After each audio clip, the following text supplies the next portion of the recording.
খোয়াই কংগ্রেস ভবন বিলে নেফেকা ত্রিপুরা প্রদেশ কংগ্রেসनि ইনচার্জ হबै आशीष Shah Bikram Sinha खबे कुबुनि आजंग्र aboni yeklo Khowai Congress बदलनि आजंग्र बेकाशा नांगुमनि कक्सा फांदा खलायलायखा जैसे कुछ दिन पहले 2 दिन पहले ही आशीष कुमार जी और मेरे ऊपर और हमारे कार्यकर्ताओं के ऊपर और हमारी गाड़ियों को बुरी तरीके से तोड़ा गया विश्रामगंज एरिया में।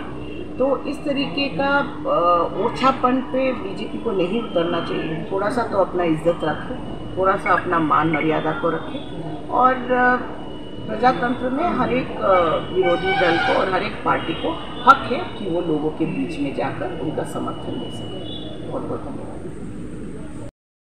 जो लॉ एंड ऑर्डर का सिचुएशन है आप सबको पता है किस तरीके से पूरी तरीके से ठप पड़ चुकी है और हम मुख्यमंत्री जी से और पुलिस से गुहार लगाते हैं कि आप कृपया करके अपना जो ड्यूटी है वो आप निभाइए, क्योंकि इस तरीके से वायलेंस, इस तरीके का मनमुटाव सही नहीं है। क्योंकि इस तरीके से जो होता है, जो पूरे त्रिपुरा प्रदेशवासी है वो लोग भयभीत हो जाते हैं और आप आम जनता को भयभीत करके आगे जाकर कभी भी सफल नहीं हो पाएंगे। तो ये एक प्रजातंत्र है, हर एक विरोधी दल को ये हक है कि वो लोगों के बीच में जाए और एक साफ सुथरा इलेक्शन हो। हम बीजेपी को ये बोलना चाहते हैं कि आप में अगर दम है आप फ्री एंड फेयर इलेक्शंस करने दीजिए और दूध का दूध पानी का पानी हो जाएगा, ना ही लोगों को भयभीत करके, ना ही नमस्कार दोस्तों, आप सबका यहाँ पे आज आने के लिए बहुत बहुत धन्यवाद। आज AICC के तरफ से और प्रदेश कांग्रेस कमेटी के तरफ से हमारे माननीय पूर्व विधायक आशीष शाह जी भी यहाँ पे उपस्थित हैं और यहाँ पे हमारे डिस्ट्रिक्ट प्रेसिडेंट भी उपस्थित है विक्रम जी। और आज हम यहाँ पे संगठनिक एक सभा लेने आए हैं, ज़्यादा कुछ नहीं, इंटरनल मीटिंग है और ये भी देखने आए हैं और यहाँ का जायज़ा लेने आए हैं। जैसे कि आप सबको पता है कि 26 तारीख को जिस दिन उपचुनाव का रिज़ल्ट आया उस दिन किस तरीके से हमारा जो पार्टी ऑफिस है इसको जलाकर तहस नहस कर दिया गया।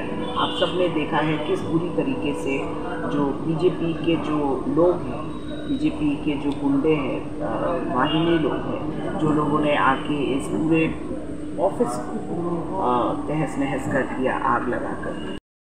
पे जो आग में ये पूरा ऑफिस को जलाया गया है 26 तारीख को उपचुनाव के रिज़ल्ट के दिन, इसका मुआवजा लेने आए हैं और देखने के लिए किस तरीके का कितना डैमेज हुआ है। और AICC के तरफ से, AICC के प्रतिनिधि होने के तरफ से मैं आज यहाँ पे ये सब देखने आई हूँ और हमें एक रिपोर्ट सबमिट करना है AICC को कि किस तरीके से यहाँ पे दंगा फसाद हो रहा है और कितना मतलब डैमेज हुआ है एरिया में। हिंसा का पथ अपनाकर आगे बढ़ेंगे, लोगों के बीच जाएंगे और आने वाले दिनों में एक साफ सुथरी सरकार बनेगी। যিনি মুখপাত্র উনি বিশ্রামগঞ্জের ঘটনা নিয়ে বিবৃতি দিয়েছেন এবং বলার চেষ্টা করেছেন যে এটা কংগ্রেসের গোষ্ঠীদ্বন্দ্ব,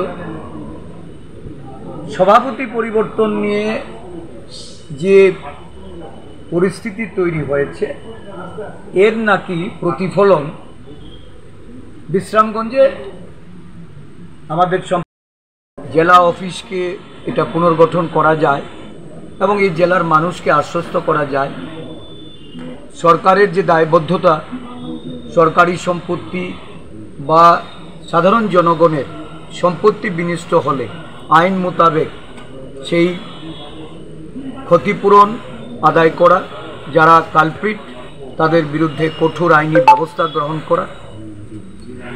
এই অঞ্চলের আরক্ষা প্রশাসন আমরা তাদের কাছে দাবি জানিয়েছিলাম, এখনও আমরা কিন্তু পর্যাপ্ত রেসপন্স পাইনি। 2 জন গ্রেপ্তার হয়েছে ঠিকই, কিন্তু বাকি যারা যুক্ত ছিল তাদের বিরুদ্ধে আইনানুগ ব্যবস্থা গ্রহণ করতে এখনও আরক্ষা প্রশাসন ব্যর্থ। দিদিমণি বলেছেন যে একটা জঙ্গল রাজ চলছে। আমি গতকালকে স্বাগত জানাচ্ছি।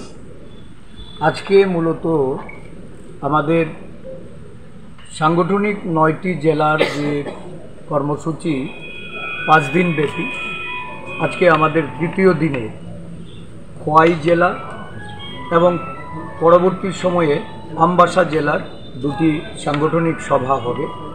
আমরা এই মুহূর্তে খোয়াইতে অবস্থান করছি। আমাদের সর্বভারতীয় কংগ্রেস কমিটির সম্পাদিকা শ্রীমতী জারিতা লাইটফ্লাং উনি এখানে এসেছেন।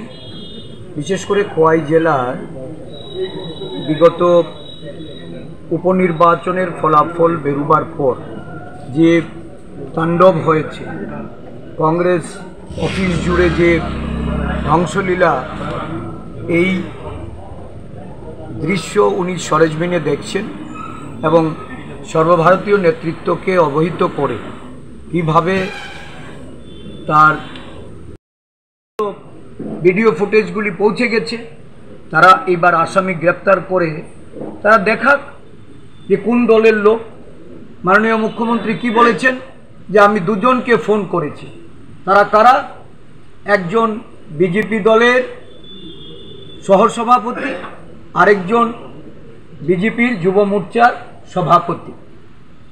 যদি সেটা কংগ্রেস দলের কোনো অন্তর্কলহ হয়ে থাকে তাহলে স্বয়ং মুখ্যমন্ত্রী কেন বিজেপি দলের দুজন উচ্চপদস্থ কার্যকর্তাকে তারা ফোন করে এই ঘটনা দেখার জন্য বলবেন? এবং উনি নিজেই নিশ্চিত করেছেন যে আর হবে না। তার মানে শাসক দলের পক্ষ থেকে এই ঘটনাগুলি ঘটানো হয়েছে। একজন এই খোকা মুখপাত্র বলছে কোন দলের বহিঃপ্রকাশ। আসলে এই দলটা আসলে আমি বহুদিন থেকে